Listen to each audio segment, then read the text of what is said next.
This is the part of the show where we talk with a disc golf professional, and hopefully he or she is going to help us improve our own disc golf games. This week we're talking with St. Louis pro David McCormick. David, thanks for being here. Thank you. Now, what are we going to talk about? We're going to talk about laying up and approaching. Okay, the approach game. It's an important part of the disc golf game, but what does it really mean?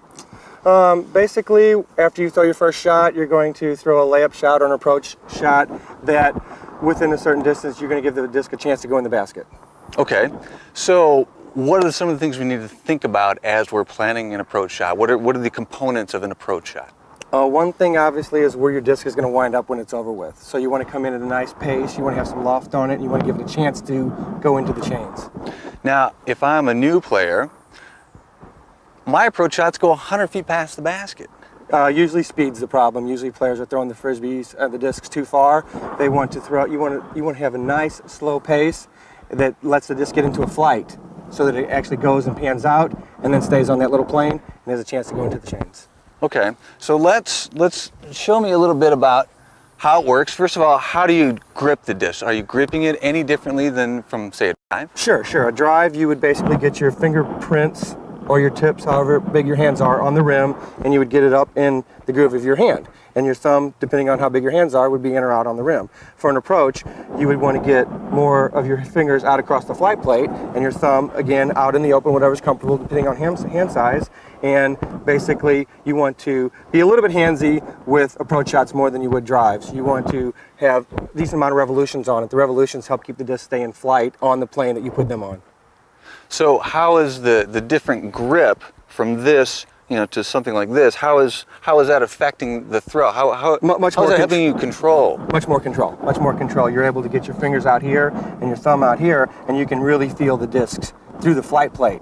Or here, you're just trying to crank it out and make it leave your hand as quick as possible with as least friction as possible. Here, it's okay that if you have the frisbee flying slower, because you actually want it flying slower so that you're giving it as much chance as you can to go into the basket. Okay, what about your stance? Is there anything special you need to think about there? Sure. Basically, what I always do is, if your lie's here and you want to mark your lie, is I want to concentrate on making sure my foot is nice and firm on the ground. I'm going to come up, I'm going to stomp. If there's any debris, I'm going to get it out of the way. So that's my right foot. And then I want to line myself up with the target and figure out where my left foot's going to be. Make sure I'm not falling into a hole.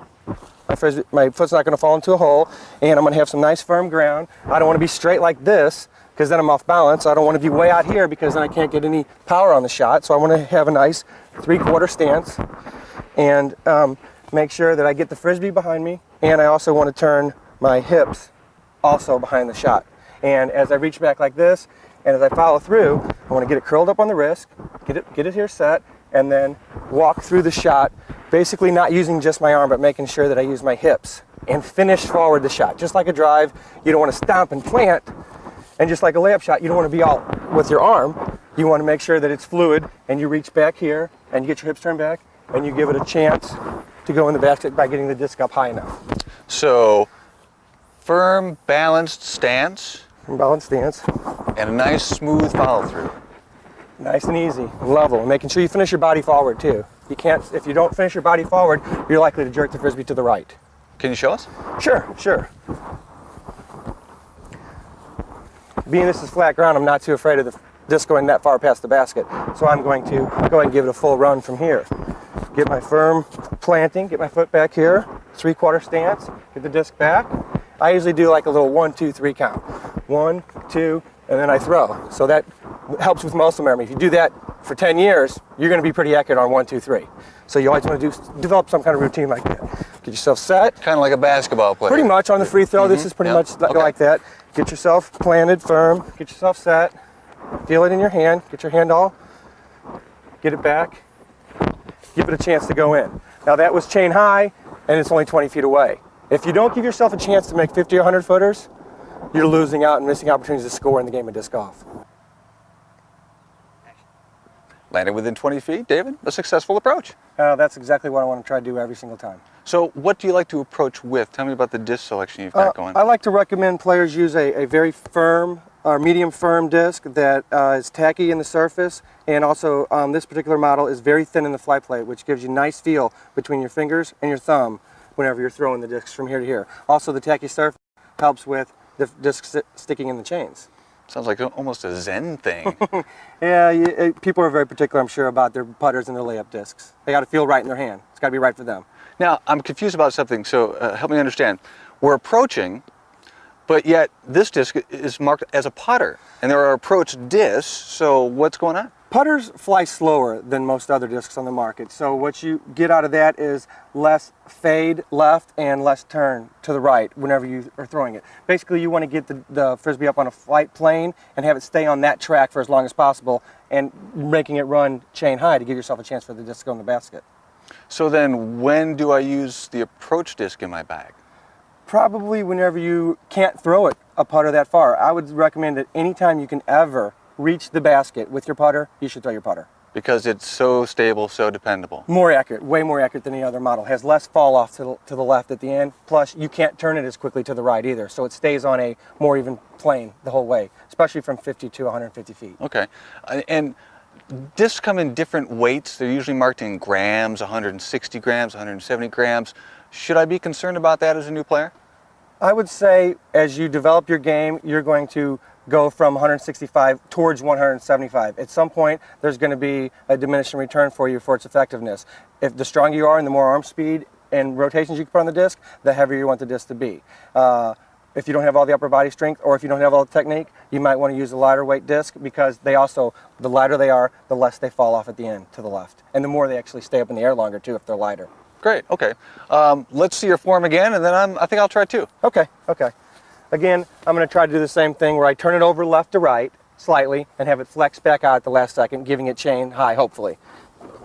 Get it firm plant behind the lie. Make sure your left foot's not going to fall or roll on a rock or a stick. Get it nicely cupped in your hand. Really feel it in the wrist. You want to be a little bit handsy with the shot.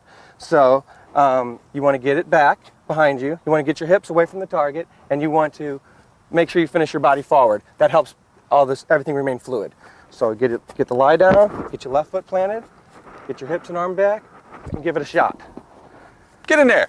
Oh! Again, that shot's never going to fall very far from the basket. I can run from 50 to 150 feet just that same way every single time. Are you keeping your eye on the target the whole time?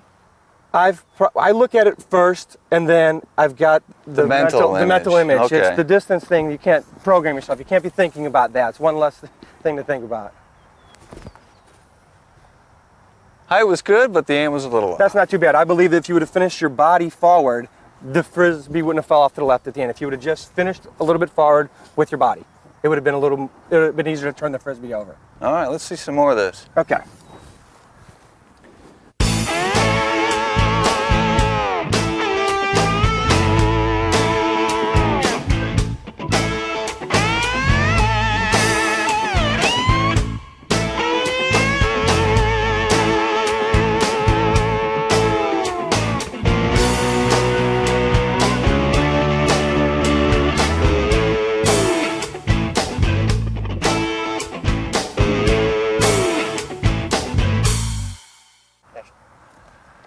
So there you go. It's the approach shot. David, can you quickly recap your most important points? Basically, it starts with the grip.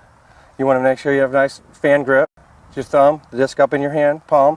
You want it curled up in your wrist to start, and you want to make sure that you follow through. You come up, you want to make sure you get a nice firm stance, and you want to get your hips away from the target, and you want to make sure you follow through. And you usually want to give it chain high. And David, if somebody wants to pick up one of these cool wizards, this disc that you've been throwing, where can they go? We have a website that has an online shopping cart that accepts most major credit cards. The address is www.gdstour.com. David McCormick, thanks so much for your help. Thank you, Brian. And you, get out there and practice your approaches.